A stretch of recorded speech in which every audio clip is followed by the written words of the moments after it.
அன்னைக்கு இயேசு கிறிஸ்து அவருடைய நாமத்தினால பேய்களை ஓட்டுவதற்கும், வியாதிகளை நீக்குவதற்கும் அவங்களுக்கு அதிகாரம் கொடுத்தார்.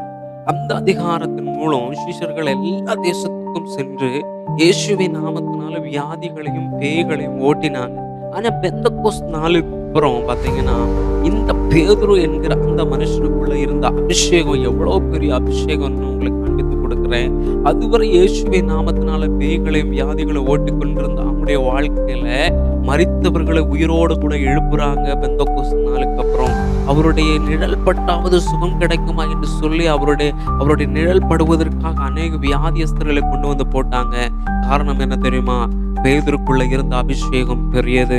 நான் உங்களுக்கு ஒரு காரியத்தை சொல்லிக் கொடுக்கிறேன். அகஸ்டின் ஜெபக்குமார் அண்ணன் கூட இருந்த ஒரு பெண் பிள்ளை ஒரு விபச்சார விடுதிக்கு கூட்டிட்டு போயிட்டாங்க. அந்த விபச்சார விடுதியில விபச்சாரம் செய்வதற்காக அந்த பிள்ளை அந்த இடத்துல விற்று போட்டாங்க.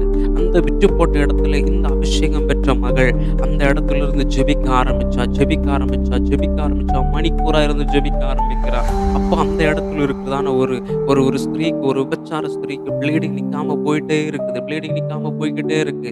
அந்த தருணத்துல இந்த அபிஷேகம் பெற்ற பிள்ளை அந்த பீரியட்ஸ் ஆன அந்த மகளுடைய தலையில கை வச்சு அந்த அபிஷேகம் பெற்ற பிள்ளை ஜெபிக்கும் போது அந்த ப்ளீடிங் நின்னு போச்சு.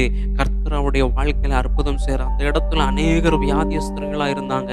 எல்லாரும் ஓடி வந்து இந்த அபிஷேகம் பெற்ற பிள்ளை இடத்துல இருந்து ஜெபம் பண்ணாங்க. அந்த விபச்சார விடுதி ஒரு எழுப்புதலின் விடுதியாக மாறினது. காரணம் தெரியுமா? ஒரு அபிஷேகம் பெற்ற பிள்ளை அந்த இடத்துல இருந்ததுனால கர்த்தர் அவருடைய தலையை அந்த இடத்துல உயர்த்தினார். அந்த கொண்டு போனவங்க மறுபடியும் அந்த பிள்ளையை கொண்டு வந்து வந்த இடத்துலயே கொண்டு வந்து விட்டுட்டாங்க. இதுதாங்க நமக்குள்ள கிரீச்சிக்கிறதான அபிஷேகம். இந்த அபிஷேகம் நம்முடைய தலையில மாத்திரமல்ல, நம்முடைய சரீரத்துல மாத்திரமல்ல, நம்முடைய எலும்புகளிலும் அது தங்கியிருக்கும் போது உலர்ந்த எலும்புகளை உயிர்ப்பிக்கக்கூடிய வல்லமை உள்ளது நமக்குள்ள வாசம் பண்ணுகிற அபிஷேகம்.